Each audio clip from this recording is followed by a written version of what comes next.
All right, so we're back with our not so expert advice.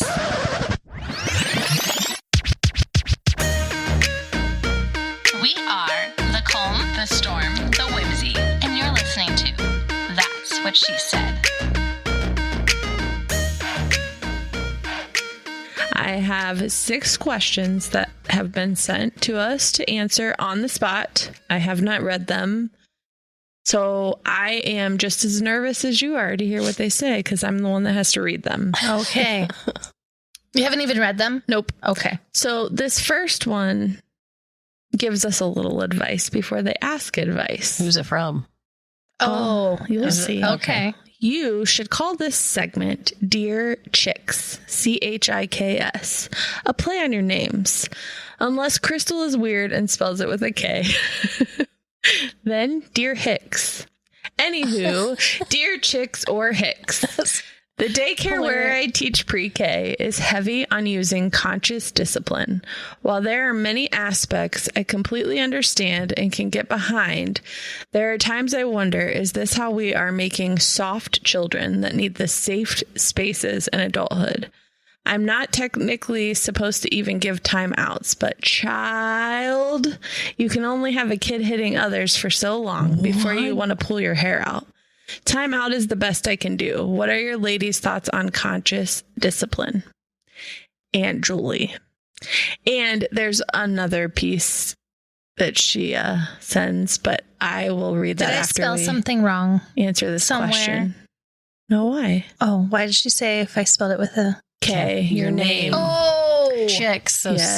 CH for Crystal. HI. I gotcha. And then She's K. like, oh no, what did I mess up? Oh no, I messed something up somewhere and No, somebody no. caught it. No, she's just trying to Okay. give us a title First of for all, the gotcha. segment. these kids need to know what's right and what's wrong.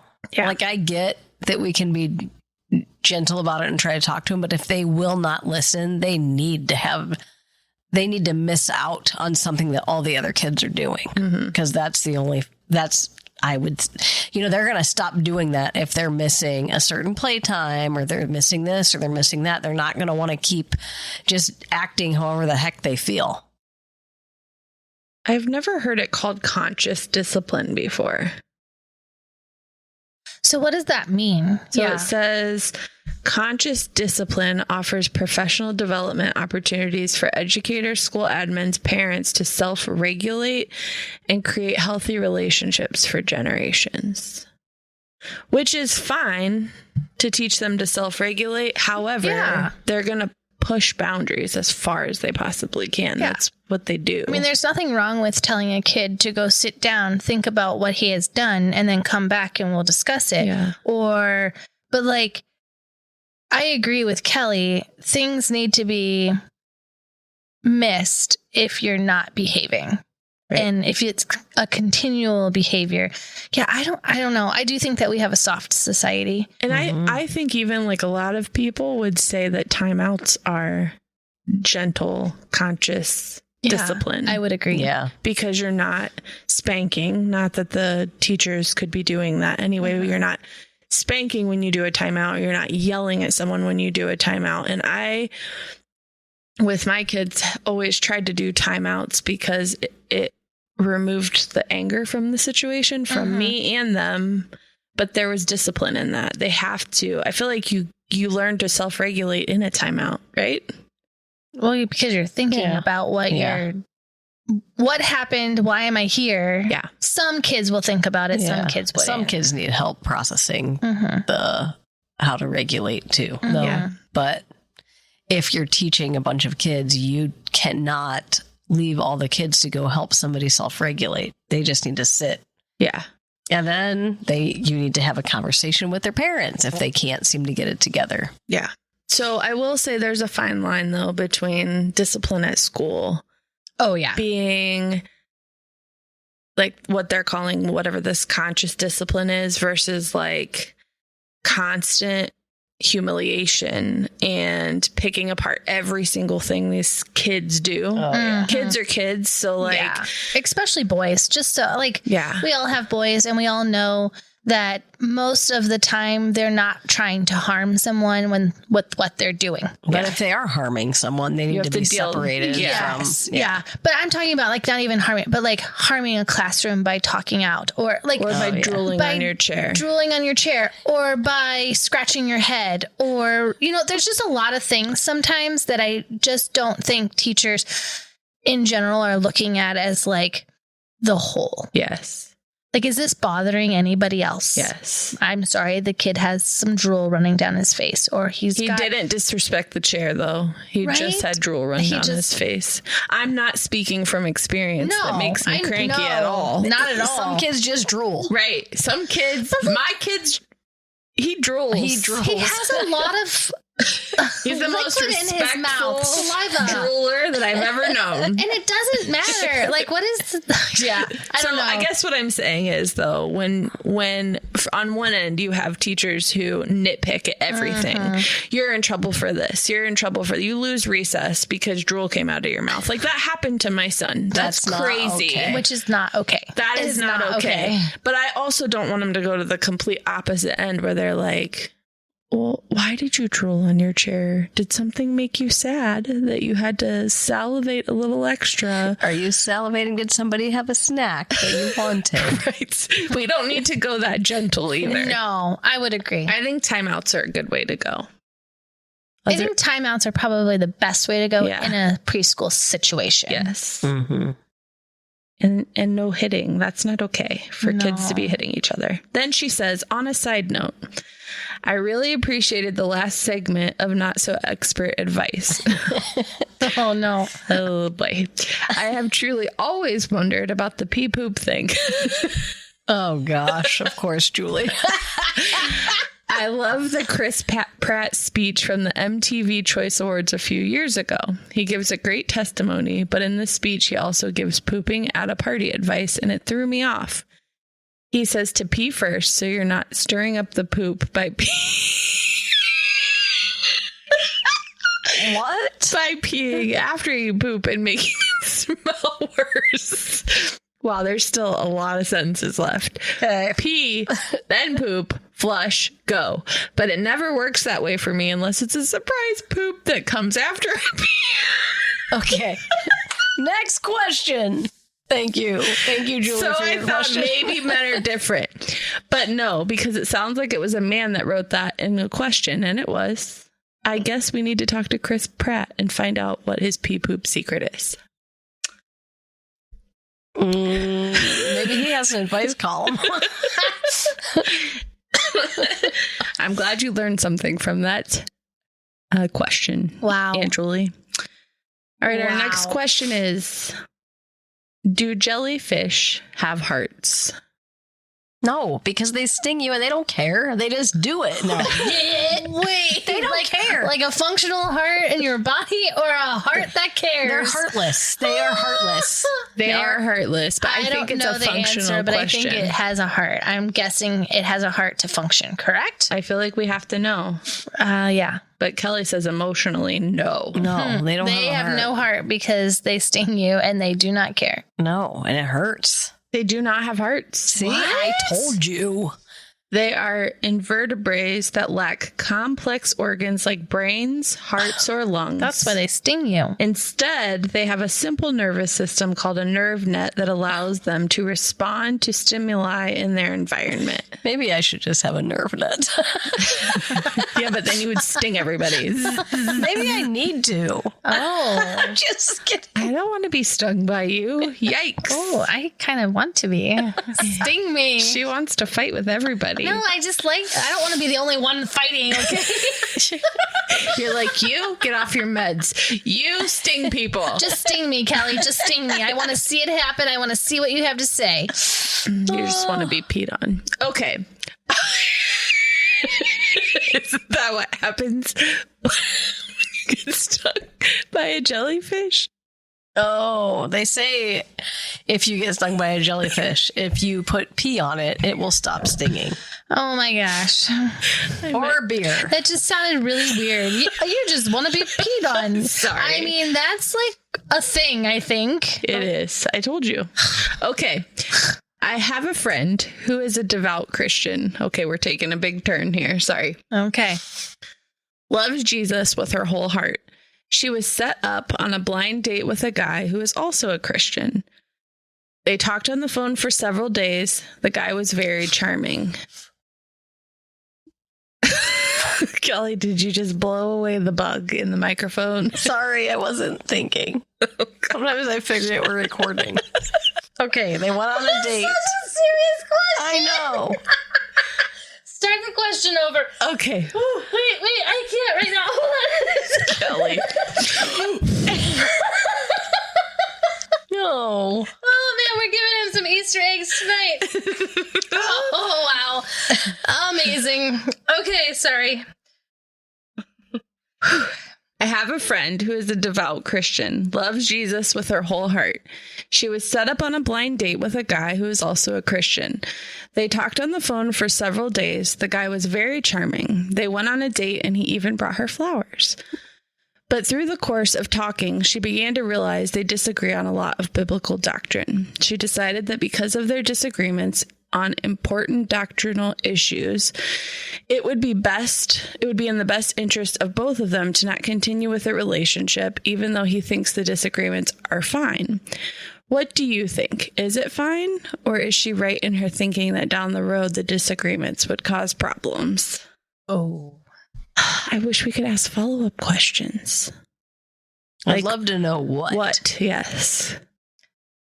I would agree, because there are some differences that can be pushed aside because it's theological, not, I mean, when I say theological, but like salvation related versus how you interpret certain biblical teachings.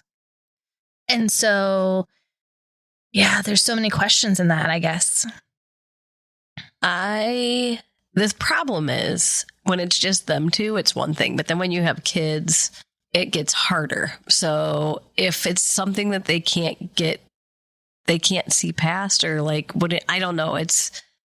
I would love to know more. Like, what exactly are we talking about here? Because if you can't see eye to eye on something that's super important to you and big in the beginning, it's not going to get easier once you're married. And then when you introduce kids into the situation. So I find it interesting that right from the start, first date, there was conflict in communication about what they were their beliefs. And so I would feel like that's something that would be triggered, like alarming, to be like, this is our first date and we have differences. And so maybe you don't continue that, because if you're already thinking about the differences that you have, what other differences down that road? Yeah. I guess it just depends on what it is, because like you said, if it's theology and there's things that are not like, so there's things that are debated that we've talked about a lot before. Once saved, always saved. Right. Versus you can lose your salvation. Right. Well, not all of us agreed with our husbands on that one. Right. So like over time, so Kelly, that would be you, right? So you believed you could lose your salvation and Lenny did not. And now you really are not the same. Right. So that didn't break you. So I guess it just depends on what it is. I would agree, because there's other things too that are, you could be a tribulation, post-tribulation, pre-tribulation, which I don't think our difference is enough to say, oh, our relationship's not gonna work this way. Now, because those are things that we don't know. The Bible's not like, I mean, it's clear what's going to happen, but the interpretation can be very different in those things. And so I feel like those can be different without it being a salvation or deal breaker. Yeah. Like pro-life, pro-choice. Yes. That's something that I don't think you could believe complete different things and have a successful relationship. Absolutely. So I guess my advice would just be figure out, like, are they deal breakers, the things that you don't agree on? Because you're two different people coming from two different backgrounds. and you're not going to have, everything isn't going to be in agreement. So I agree. And everything never will be in agreement. Yeah. No. And so that's where you have to decide whether the relationship is something. On a first date, I feel like that's probably not the best decision to be making. Right. You probably need to find out a Unless little bit it's more like, about each oh other. gosh, no, that's a big deal breaker. Absolutely. Yeah. Right. So without knowing everything, Yeah. So if you want to follow up with some more specifics, yeah, we would be love to willing know. to have advice. All right. The next question is, what do I do when my kid challenges me in public when they don't get their way? Like they turn into a different kid and get an attitude out of nowhere. Oh. Well, that would go back to our first question. We Right? don't. We don't gentle parent. No. So yeah, it would be not so happy situation for my child. Yeah. I try really hard, and I don't always do a good job at this, but when my kid is pushing back, and I have some that do more than others, I try to pull them away from other people and just say, like, I'm sorry. I don't know what you think is happening right now. I don't know if this is because of the other people we're around, but like our rules don't change in different settings. Our rules don't change around different people. And I don't appreciate the disrespect. And if that's how it's going to be, then we don't do this anymore. We're not going to be in this scenario. I've had to do that a couple times recently, actually, when friends are around and I feel challenged disrespectfully. I think you just have to put them back in check. Yeah, I actually had to do this a couple nights ago too. Like, just we were at church and we're at, vacation Bible school and kids are everywhere doing all kinds of things. And I'm like looking at my daughter and I'm like, what are you doing? Like, we do not behave this way. Like, we do not run up and down the hallways acting foolish and like crazy, but everybody else was doing it. And so I just was like, I just give a very stern, like, eye look, and then we talk about it later. But the eye look usually is like, oh, I probably should stop what I'm doing. And then we talk about it. But like, it was like out of control. And I'm like, we have behavior requirements and I am not okay with your behavior. And so like, or like the challenging, when you have teenagers and they're challenging, and I feel like I could easily embarrass them and make them feel very foolish right in front of people. So we have a pretty like zoned in eye look of like, you probably shouldn't go there right now. Yeah. Yeah. I mean, similar stuff. We will obviously talk about it or we'll just go home. Yeah. Yeah. Like, I'm sorry. Yeah. Yeah. You'll have a lot of fun at home. Yeah. No fun for you now. We have to leave. Yeah. Yeah. But I mean, they're all going to go through little things like that, but we just have to try to nip it in the bud and so it doesn't keep happening. Yeah. And we've talked about it before, like being challenged by them and being disrespectfully challenged by them are different. I agree. Yes. We sometimes have a hard time remembering like they're growing up, especially the like teenagers, and they're starting to find their own way and their personalities are strong. And sometimes the question of why or like, could you explain it, is okay to answer if the challenge from them is not disrespectful. Right. But then when you give the answer, don't keep asking me. Right. All right. How do I deal with a teacher that's so stern that my daughter starts having anxiety going to school? She went from loving school to crying and begging not to go. She wouldn't get on the bus, and I would have to take her to the office. The staff assured me the teacher was just stern and has a hard class of boys this year. They knew it was out of character in the beginning of the year, but then became like a normal thing. It felt so wrong taking her so many days. I would cry in the car or dropping her off. I wanted to pull her out so bad and ask for her to change teachers. They had a substitute principal because ours was on leave, and she said it was separation anxiety, but my daughter never had these issues before. Homeschool. I know that's, I mean, first of all, my daughter has anxiety because of a teacher. And I mean, it's not super bad now, but there was a year it was rough. Yeah. And it kind of messed her up. Mm-hmm. And she still has stuff from that she's dealing with. And it's just not right. Yeah. So if it's bad and it's in the middle of the year, maybe pull her out till next year. I don't know. But leaving her in that environment isn't good either. But not everybody can homeschool their kid because they're working. Right. So yeah. I would definitely have a talk with I don't know. Like, I just feel like, I mean, you have had issues with this as well. Yeah. I'm pretty confrontational though. I am not. Same. So like, if I feel like something is not okay or fair, I will deal with it. So I actually had issues with the same teacher you're talking about, and it was during COVID, and they were anxious, and it was hard for the teachers and it was hard for the students, but that doesn't mean you get to treat the kids like, I don't care if you have a hard class of boys. Mm-hmm. That isn't her fault. Right. So that stuff has to be faced. And so, I mean, I've always just tried to like face the person head on, and I will never forget this teacher like reassured me. We want them to be comfortable. We know this year's different.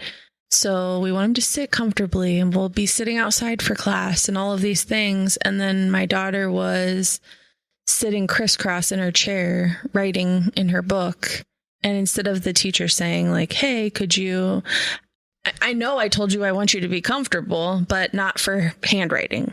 So could you sit appropriately in your seat? She went over and grabbed her chair and yelled at her in front of everybody, slammed the book on the desk. And I reached out to the teacher and I just said, like, don't ever touch my kid again. And also, are you okay? Because the way that you're treating her makes me feel like you've got issues that you might need help with. So is there something I can help you with? Uh-huh. Because something's going on. Like, and she actually wrote me back and said, like, thank you for the accountability. I don't know that everybody would respond that way, but I mean, I would suggest dealing with that person head on. And if there is no change, I don't know. You ask, I don't want her in that class. Yeah. If you can't take them out, she needs to move because this is not okay. Yep. You just have to fight for your kids. So we had, because that'll last. A kid that had so much anxiety that he was having night terrors and sleepwalking and saying like in his sleepwalking, like how terrible of a teacher and how like the things that were going on in his head were just so sad for me. Yeah. To experience something like that as a young kid in elementary school. So we're not even talking like able to handle it as a high schooler or so forth, but like elementary kid that is never had a problem in school ever. And then all of a sudden has these issues.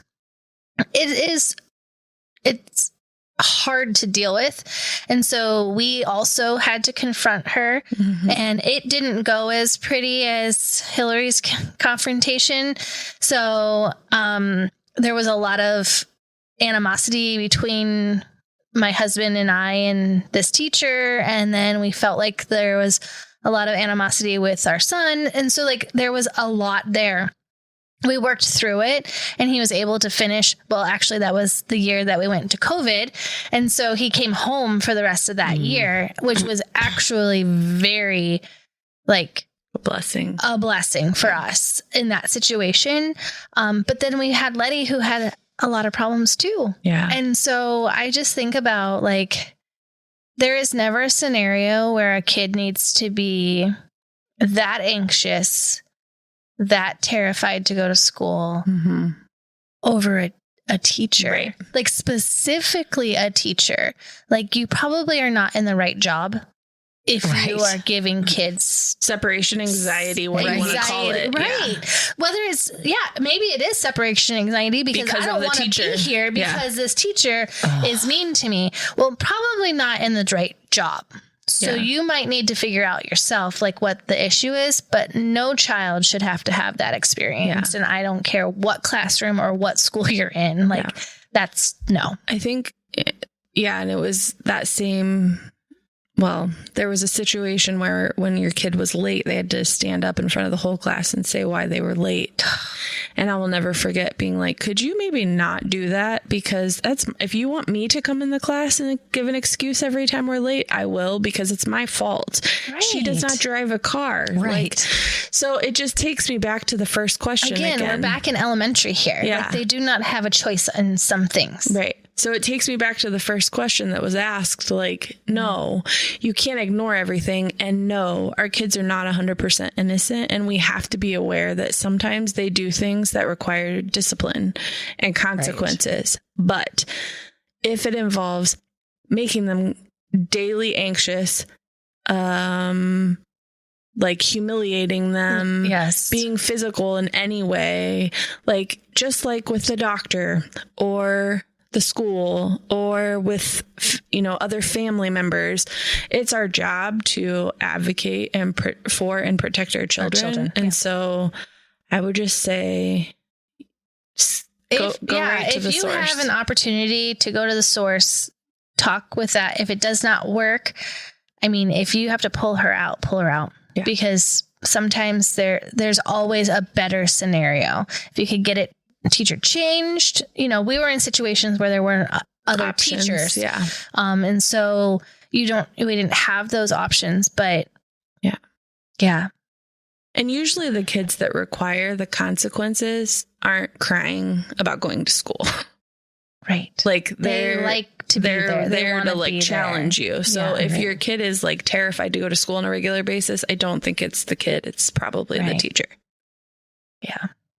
Oh boy. I feel like I've heard a lot of these scenarios lately. Yeah. And it's just kind of concerning to me of like, what is going on in teachers' like minds and heart? Like, I know they have so many things going on in a classroom, Mm-hmm. but like,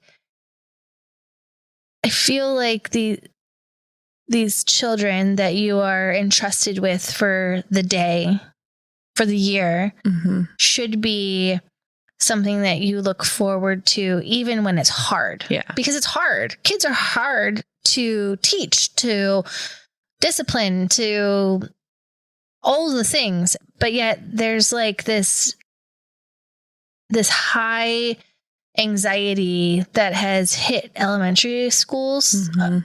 just enormously. Like it's Yeah. Mm-hmm. And I will say there are teachers we've encountered Oh. that were amazing. and that we love. Yeah. And they did For discipline our sure. kids. Yeah. Right. Oh yeah. I mean, But they did it in a godly way and not mhm. like treating our kids terrible. It's just frustrating. All right, our last question. Oh boy. How do you help your teens navigate friend drama at school without stepping in too much or making things worse? I don't know because I get too involved. Somebody tell me. Oh wow. I'm not sure I have advice because I'm not sure that my kid Is it Tells- part of drama? or tells me anything about drama. Yeah. My kid Doesn't. doesn't get Yeah. involved in drama. So Okay, well, I guess I better answer I this have question this. I have a 14-year-old daughter who runs from drama any chance she can get because she just doesn't. She's not one that like feeds on it or wants to be in the middle of it, or like she'll tell me some things sometimes and I'll just try to like talk to her about how to deal with those things. But she's very open with me. So if there's drama going on at school, like she'll tell me about it. But she's usually not involved really in the drama. She's just knowing it secondhand. Yeah. Do you have other kids, though? Are the boys ever a part of drama? I don't really think so yet, really. I can't think of anything, but maybe. So, 3 teenage girls. There's a lot of drama up in my house. And it's hard because, as I just shared, I advocate for my kids and I protect them and I don't mind confrontation. But I have learned that I cannot do that as much when it's this scenario. They have to learn how to deal with conflict on their own, and it's my job to guide them to deal with the conflict. If it's something that they actually can't handle and they ask for me to help, then I have, but it doesn't always help because the other parent involved has to want to cooperate, and they're not always going to. So, I mean, girl drama is the worst, honestly. I'm sorry. I have no advice. There's just no hope. Oh my gosh. No, actually, as you were talking about it, I feel like there is drama sometimes, like with she's not a tween or a teen yet. I mean, I guess she is a tween, right? Yep. She's in that in-between stage or whatever. But I have a hard time with parents getting involved. Yeah. Because I'm like, let's just step back and like, because you could have the really aggressive, I'm not talking about you, Hillary. Yeah. I'm just talking about in general, like the really aggressive moms that are like, this is what happened and we're going to handle it. And I'm like, yeah. But I didn't like come to you with all of the things that happened when it was happening to my daughter. So like, I just have those things. Like I try to teach my kids specifically. I've always tried to teach them that they need to handle it themselves, deal with it, and then come to me if it's beyond them.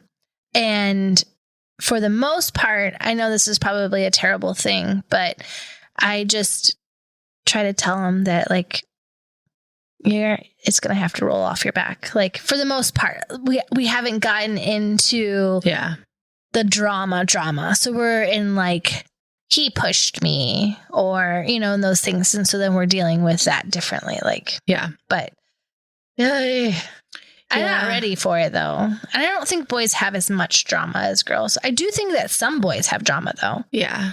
So something else though that I've learned recently is that my husband actually is really good to go to when there's a lot of drama. Because as women, our personalities function a certain way. So how I would deal with drama doesn't necessarily mean that that's how my kid should deal with it, or that it even needs to be dealt with, or it might not be something you can fix, or it's okay to walk away, or, and he can very like matter of factly say, no, this is the situation. This is what's happening. This is what you do. And he's helped us solve a lot of problems recently that way because he can remove the girl feelings that come with it. He doesn't have the emotion that you're feeling because you know how your daughter feels. Yeah. And I'm protective also now. So now I went from being her to wanting to protect her from all the things that I went through. So, and they're all so different. So he has, maybe if you have a husband, that would be a good route to go because they can be a lot more level-headed about things a lot sometimes. Of wisdom. Yeah. All right. Okay. That's all we got, ladies. Okay. Hopefully we were helpful today. I'm ready to go fight some teachers and let's take them down. Some tweens. Thank you for listening to a production from Family Simple Media and the CSW Podcast. Follow, like, and subscribe at CSW Podcast on Apple Podcast, Spotify, Facebook, Instagram, TikTok, and YouTube.